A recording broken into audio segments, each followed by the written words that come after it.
ta lumière brille au milieu de nos ténèbres, que ta lumière brille sur la terre comme dans le ciel.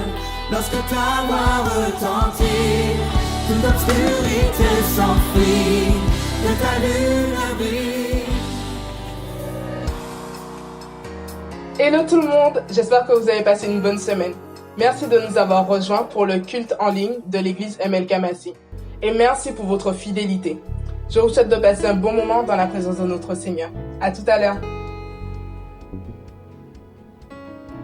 Bonjour à tous, j'espère que vous passez une très bonne semaine. Et je sais que c'est difficile, cette période de confinement, mais nous n'allons pas nous inquiéter.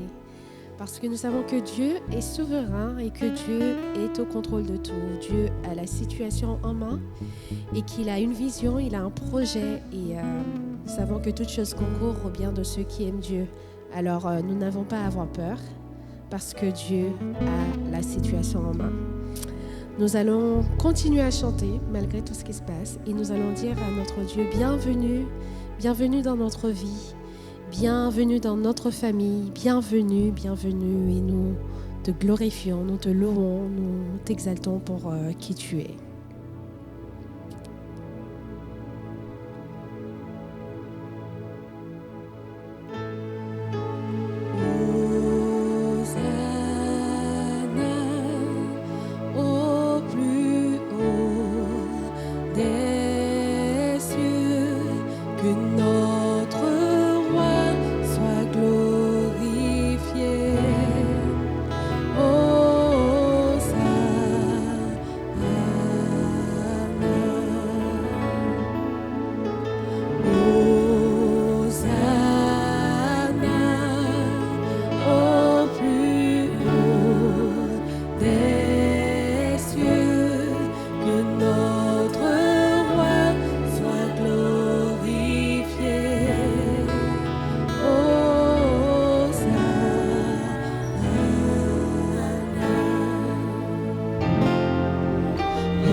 De ta grandeur me montre que je ne suis rien, mais quand tu façonnais la terre, déjà près de ton cœur. Tu m'aimais avant que je sois. Et pour moi tu as tout donné. Toi seul pouvais me libérer.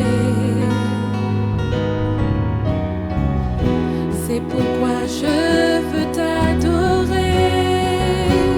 Toi seul est digne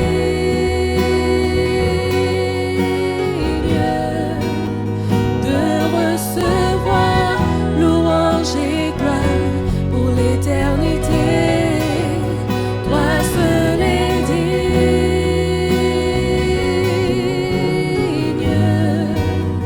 de recevoir louange et gloire pour l'éternité. Dans ta présence je me tiens,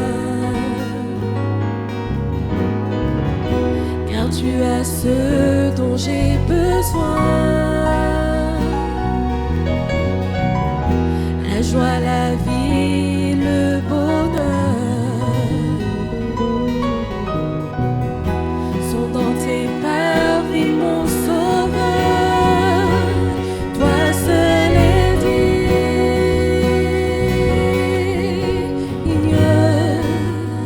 de recevoir louange et gloire pour l'éternité.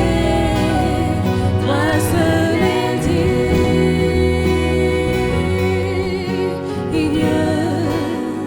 de recevoir louange et gloire pour l'éternité.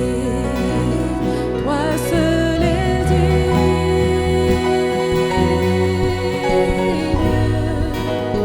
de recevoir louange et gloire pour l'éternité. Toi seul est digne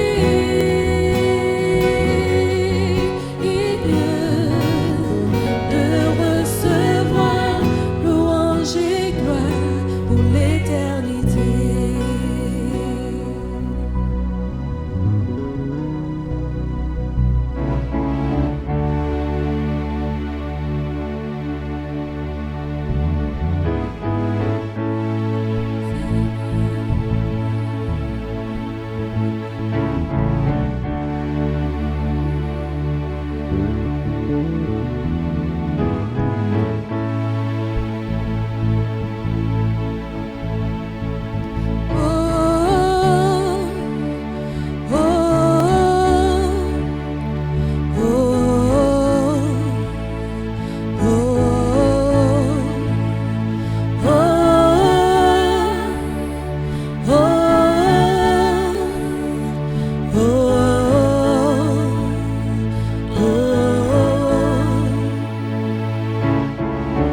Mes yeux t'ont vu bouger les montagnes et je le crois, tu le feras à nouveau dans le désert.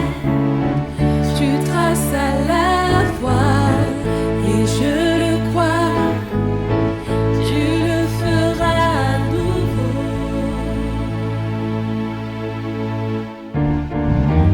Mes yeux t'ont vu bouger les montagnes et je le crois, tu le feras à nouveau dans le désert. Tu traces à la voile et je le crois, tu le feras à nouveau. Mes yeux t'ont vu bouger les montagnes et je le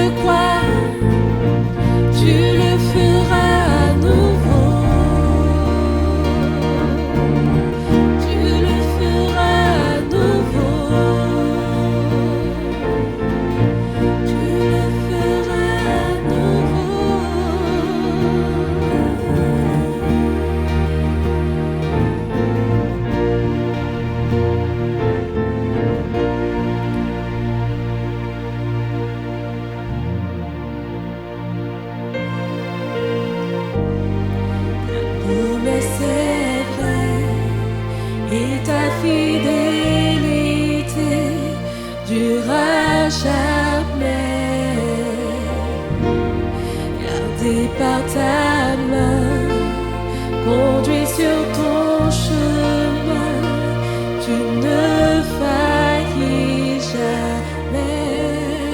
Ta promesse est vraie et ta fidélité durera jamais. Gardé par ta main, conduit sur ton chemin, tu ne faillis jamais.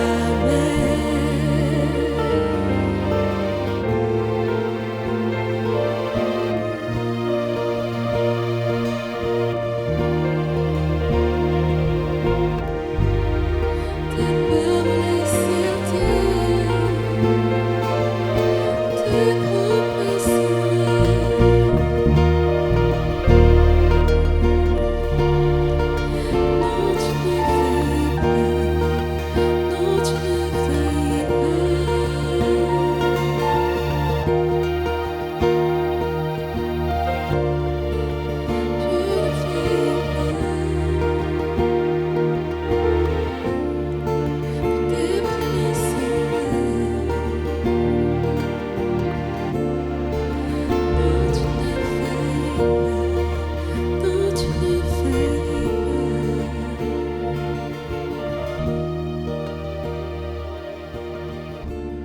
Coucou, bonjour, bonsoir, je sais pas à quel moment vous allez écouter cette vidéo.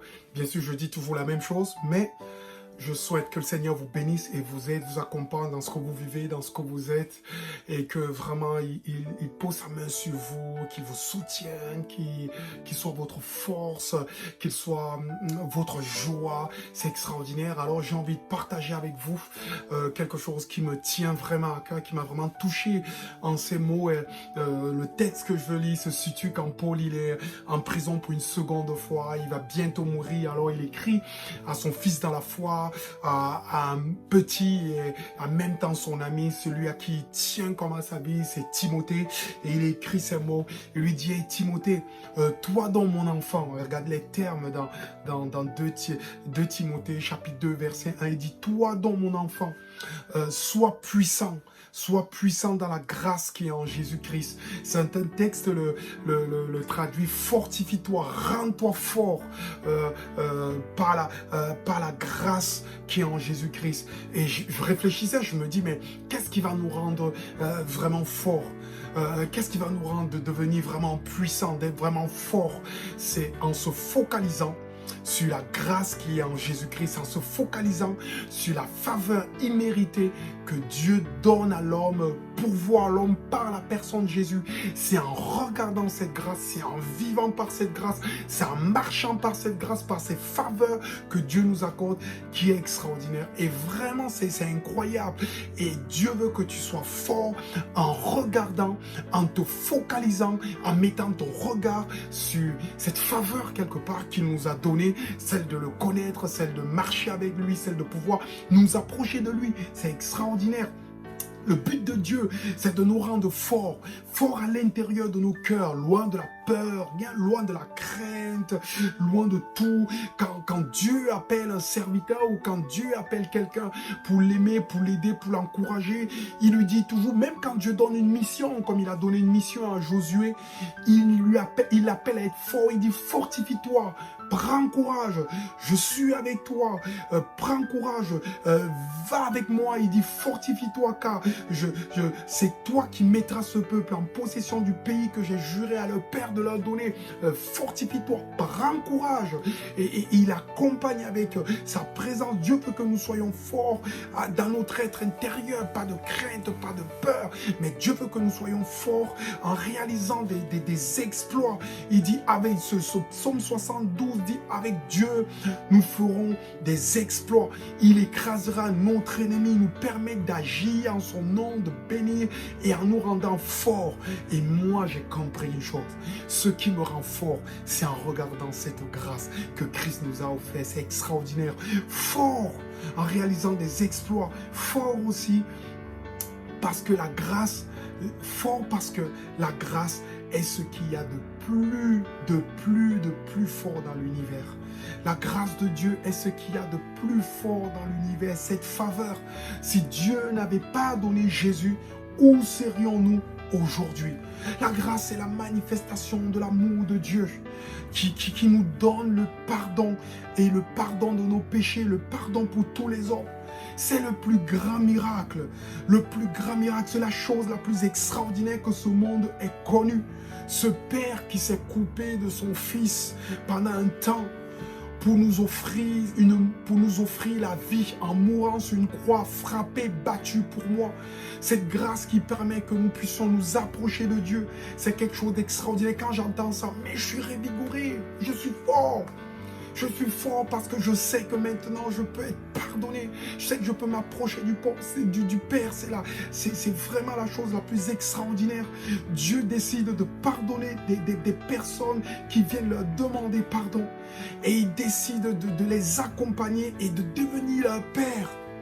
Ce que j'ai envie de te dire, de manière principale encore, c'est accroche-toi à la grâce de Dieu pour être fort, encore plus fort et encore plus fort. Accroche-toi et regarde, vis par la grâce de Dieu pour être encore plus fort et encore plus fort. Cette faveur qu'il t'a donnée, profite de cette faveur que Dieu t'a donnée pour être encore plus fort et encore plus fort. C'est extraordinaire, c'est bon de bien se sentir en soi. C'est bon d'accomplir des belles choses, mais ça se fait par sa faveur et par sa grâce. La faveur de Dieu, bien sûr, elle nous rend forts. Vous savez pourquoi? Premièrement, parce que la faveur de Dieu nous humilie. Et parfois, nous sommes de nature orgueilleuse. Et d'être humiliés, ça nous permet de mettre Dieu à la place qu'il doit occuper. La grâce nous humilie parce qu'elle nous montre que nous ne pourrons jamais satisfaire les exigences de Dieu en matière de péché, en matière de toute chose. On ne peut pas nous-mêmes être clean devant Dieu sans rien. Elle nous humilie. Elle nous montre que nous ne pourrons jamais satisfaire aux exigences de Dieu. Mais par sa faveur imméritée, Dieu veut que nous vivions éternellement. C'est une faveur. C'est même une pitié. C'est extraordinaire. Et c'est ça qui me rend fort. Parce que je me dis, ayant rien mérité, oh, je peux m'accrocher. Je peux vivre par celui qui m'a tout donné. La Bible dit, c'est par sa grâce que vous êtes sauvés. Par le moyen de la foi, de croire que Dieu peut. Cela ne vient pas de vous. C'est le don, c'est donné, c'est le don de Dieu. Ce n'est pas par les œuvres, afin que personne ne se glorifie. Tu peux faire ce que tu veux, tu n'accompliras jamais la justice de Dieu. Dieu ne te regardera même pas. Mais si tu crois en cette grâce imméritée, waouh, il te regarde, tu as du prix. C'est pour ça que je veux m'accrocher à la grâce. Parce qu'elle m'humilie, mais elle élève la grandeur de Dieu. Et quand on élève la grandeur de ce Dieu créateur qui est rempli d'amour, il vient à mon secours, il vient me soutenir, m'aider. Je veux grandir, je veux reconnaître que Christ est tout pour moi, que ce nom est merveilleux, si grand. La deuxième chose qui me fait encore me focaliser sur la grâce, ce que j'ai envie encore, qu'elle me permet de regarder encore et encore la croix. De regarder encore et encore à la croix. De regarder encore et encore ce serpent d'airain. Ce serpent d'airain comme dans le temps de Moïse, dans le désert, la croix. Moïse, dans le livre de Nombre, il est écrit, Moïse fit un serpent d'airain. Il le plaça sur une perche. Et quiconque avait été mordu par le serpent, regarda le serpent d'airain et conservait sa vie. Le peuple d'Israël avait péché. Alors la mort était rentrée en eux, ils mouraient parce qu'ils étaient pécheurs. Et là Moïse, Dieu lui a dit à Moïse, élève un serpent d'airain, un serpent de bronze. Et il a élevé le serpent d'airain. Et tous ceux qui regardaient au serpent d'airain, waouh, ils étaient guéris. Et dans le livre de Jean, dans le Nouveau Testament, dans la Nouvelle Alliance, en Jésus-Christ, c'est repris ce passage. Et dans Jean, il est écrit l'évangile, et comme Moïse éleva le serpent dans le désert, il faut de même que le Fils de l'homme soit élevé. C'est Jésus qui parle, afin que quiconque croit en lui ait la vie éternelle. Il a été élevé pour nos péchés sur la croix en mourant et Dieu l'a élevé maintenant à la droite de Dieu.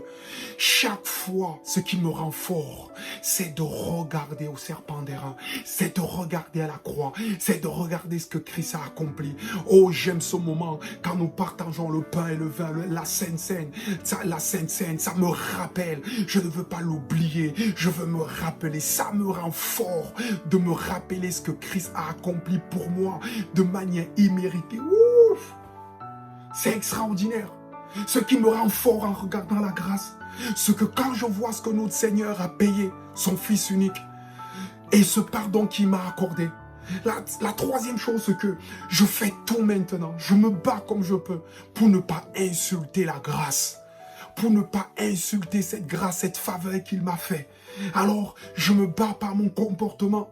Je lutte pas contre le mensonge. Je me bats contre la fourberie. Je me bats pour faire mourir les œuvres de la haine, de la méchanceté. Je fais ce que je peux. J'essaie d'avoir un bon témoignage, même si je n'arriverai jamais, mais je le veux. La Bible dit, efforcez-vous à être noble, à être sage, à être bien. Efforcez-vous. Et si on a péché, il y a quelqu'un qui peut nous pardonner. Mais mon désir, ma destinée, c'est de vivre comme Dieu veut que je vive. Et je sais que le Saint-Esprit va m'aider. Et alors je fais tout pour ne pas me moquer de la grâce, pour ne pas continuer à vivre en pratiquant ce que Dieu n'aime pas. Alors je me bats, je lutte, je prie à Dieu. Pourquoi? Parce que je sais que cette grâce est tellement chère dans ma vie. Ce pardon qu'il m'accorde, cette faveur qu'il m'accorde encore, d'être près de lui, c'est un truc de ouf.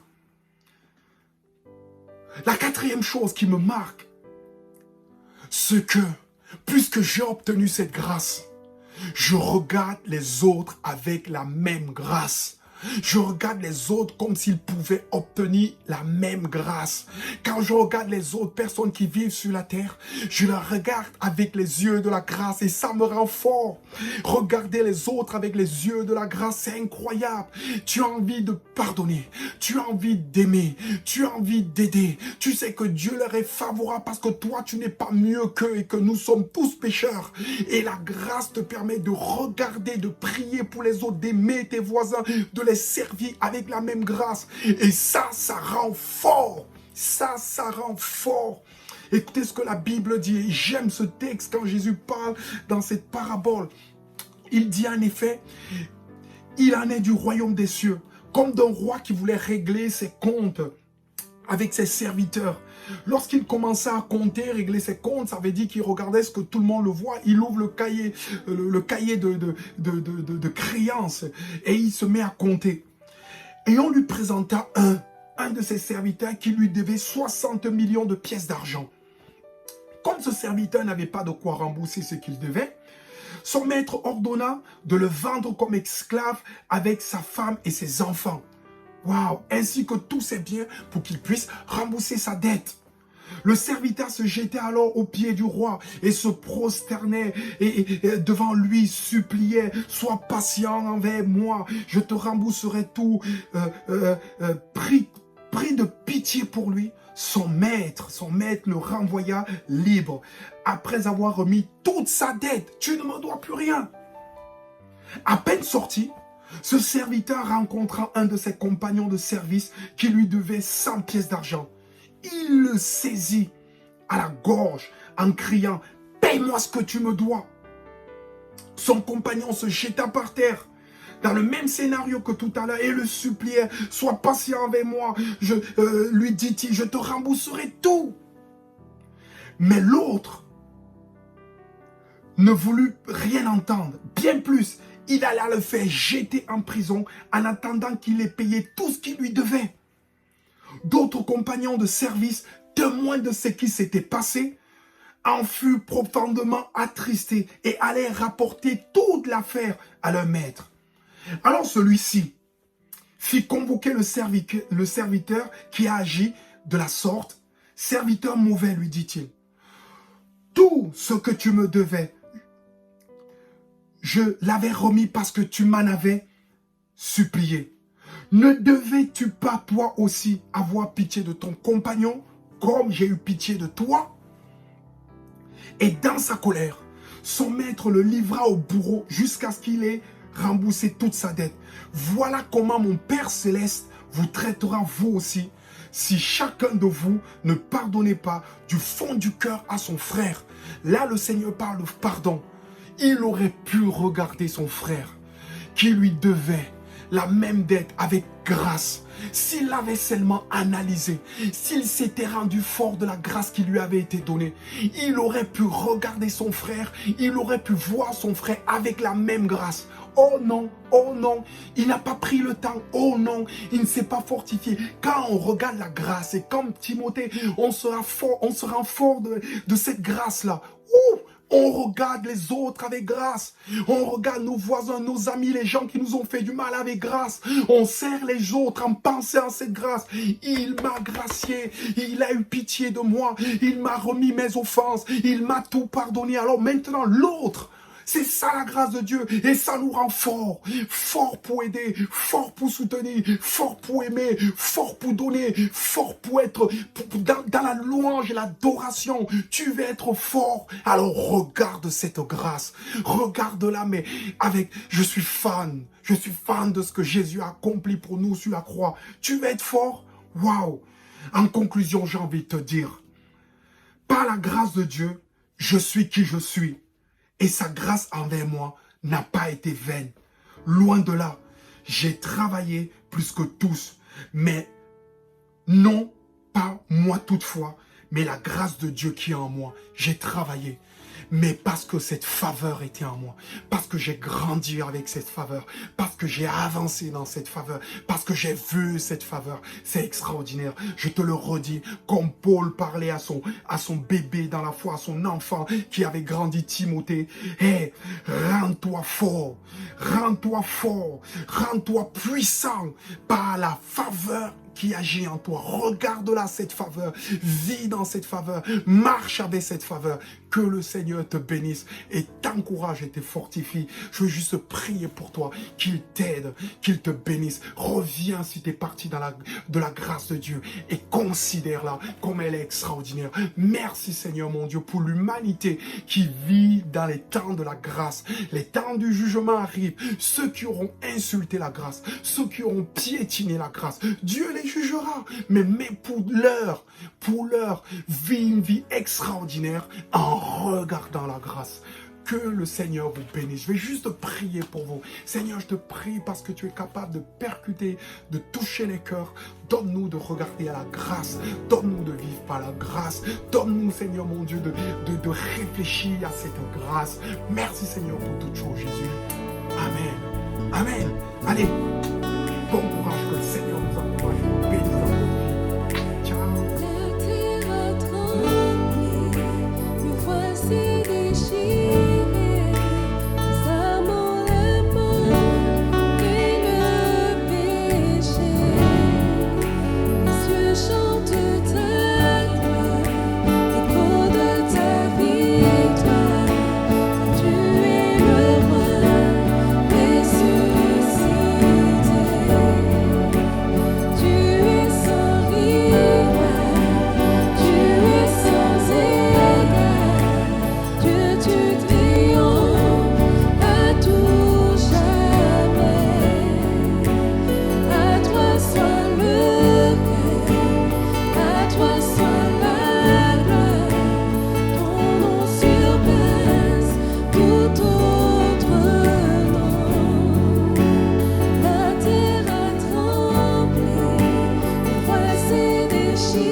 Bonjour, comme le Seigneur Jésus lui-même nous l'a recommandé, nous allons passer par la scène.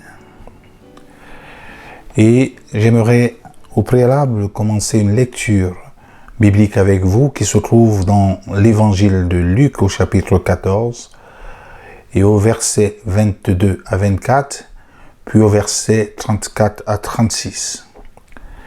Il s'agit d'un repas auquel les disciples de Jésus étaient conviés. Et c'est Jésus lui-même qui les avait conviés.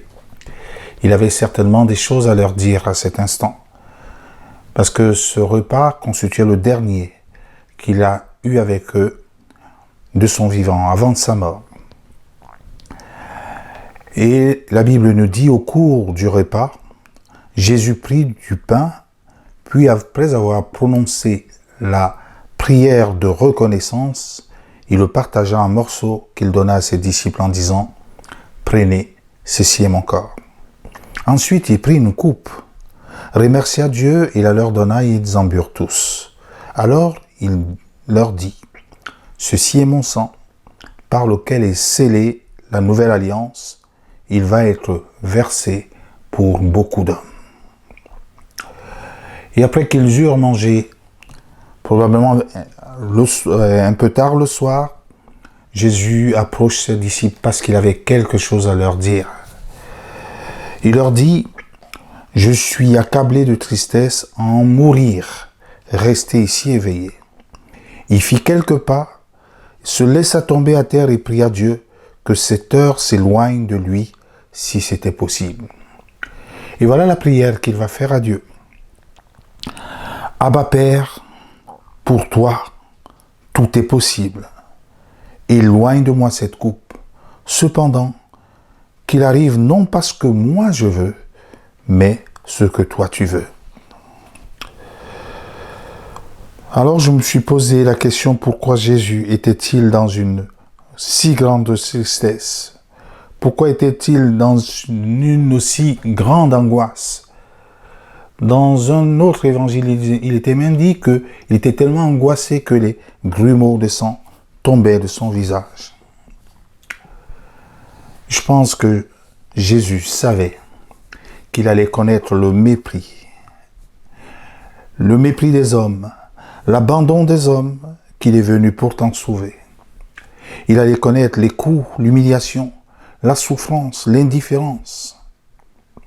Il allait connaître une mort violente suite à un procès bâclé. Devant tout cela, il est rempli d'angoisse. Il savait aussi que les hommes n'allaient faire aucun cas de sa valeur, alors qu'il était venu assumer par amour pour nous les fautes que nous avions commises. Sa valeur était qu'il était le seul à pouvoir se charger de nos maladies, de prendre nos souffrances. Il savait aussi qu'il était le seul à pouvoir prendre sur lui le châtiment de Dieu à notre place pour que nous soyons réconciliés avec Dieu. Mais l'angoisse de ce qu'il allait vivre était forte, au point même où je pense qu'il a été tenté d'abandonner. Sur quoi je me fonde, c'est sur juste sa prière que nous avons lue tantôt. « Abba Père, pour toi tout est possible. » Il dit « Éloigne de moi cette coupe, cependant, qu'il arrive non pas ce que je veux, mais ce que tu veux. » Oui, il y avait une peur, il y avait une angoisse, mais la volonté de sauver l'homme, son amour pour l'homme, a dépassé ses craintes, a fait qu'il surmonte sa peur et son angoisse. Et en connaissance de cause, il a accepté de se soumettre à Dieu pour nous. Et la Bible déclare dans Isaïe 53 que l'Éternel a donc fait retomber sur lui les fautes de nous tous. C'est difficile de voir qu'un juste meurt. La Bible dit « À peine mourrait-on pour des hommes justes ». Jésus, lui, il est venu mourir pour nous injustes. Il n'avait commis aucun acte de violence et jamais dans sa bouche on n'avait entendu prononcer le moindre mensonge. Mais il a plu à Dieu de le briser par la souffrance. Et lui-même, il s'est dépouillé jusqu'à la mort et il s'est laissé compter parmi les malfaiteurs. Et il a pris sur lui la faute d'un grand nombre. Il a pris sur lui ma faute. Il a pris sur lui ta faute. Et il est intervenu en faveur de nous coupables. Nous avons donc un grand intérêt à lui témoigner toute notre reconnaissance pour ce qu'il a fait. Parce que par cet acte plein d'amour, il nous a réconciliés avec le Père. Mais pas seulement pour une vie ici-bas, il a tracé pour nous une perspective nouvelle. Nous pouvons nous approcher du trône de la grâce avec assurance. Il nous a donné une espérance nouvelle, c'est qu'un jour il reviendra nous chercher pour que nous vivions avec lui pour toute l'éternité. Et non pas dans un monde corrompu comme celui-ci, puisqu'il est déclaré dans la Bible que dans le monde dans lequel il nous amène, nous serons en permanence dans la joie. Il n'y aura plus ni deuil, ni pleurs, ni douleur, parce qu'il aura porté, ni souffrance, parce qu'il les aura portées. Alors ici, je crois que nous devons lui témoigner toute notre reconnaissance pour ce qu'il a fait pour chacun d'entre nous. Alors, avant de passer quelques instants dans la prière que chacun fera intérieurement, je vous invite à prendre le pain que vous avez préparé, le vin que vous avez préparé, et nous allons prendre tout ceci en souvenir de ce qu'il a fait, comme cela nous est fortement recommandé. Alors, je vais prendre le pain, et vous allez le prendre avec moi. Est-ce que nous pouvons tous ensemble prendre le pain ?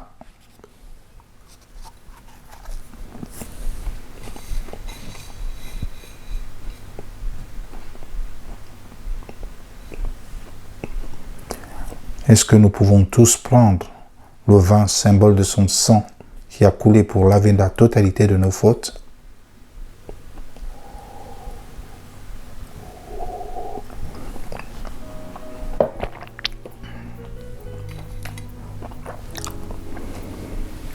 Ce que je demande à chacun d'entre vous, c'est maintenant de faire une introspection. Et au-dedans de notre cœur, de regarder tout ce que Dieu a fait et de lui témoigner notre reconnaissance en lui disant ce que notre cœur pense, tout le bien que notre cœur pense de ce qu'il a fait pour nous. Merci Seigneur pour ton sacrifice à la croix du Calvaire. Merci parce que ce sacrifice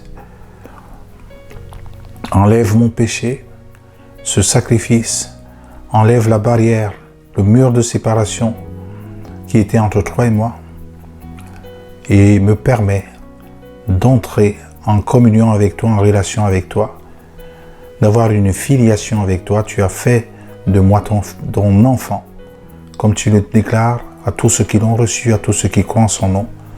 Il leur a donné le pouvoir de devenir enfants de Dieu. Toute ma reconnaissance, Père Céleste, pour cela, au nom de Jésus. Amen. Je veux chanter un chant d'amour pour mon Sauveur, pour toi Jésus. Merci pour ce que tu as fait. Tu m'es si précieux, Jésus mon Sauveur. Je suis heureuse, tu m'as donné ton nom. Je ne veux pas être ailleurs que dans tes bras d'amour, dans tes bras d'amour, tout près de toi, contre ton cœur.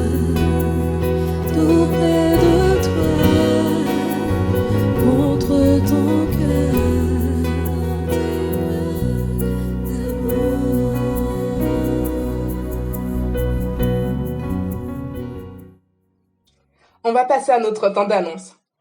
Rejoignez-nous le mardi à 19h pour notre réunion de prière. C'est une réunion en ligne, donc n'hésitez pas à nous envoyer un message via notre page Facebook ou Instagram afin que nous puissions vous donner les indications pour nous rejoindre.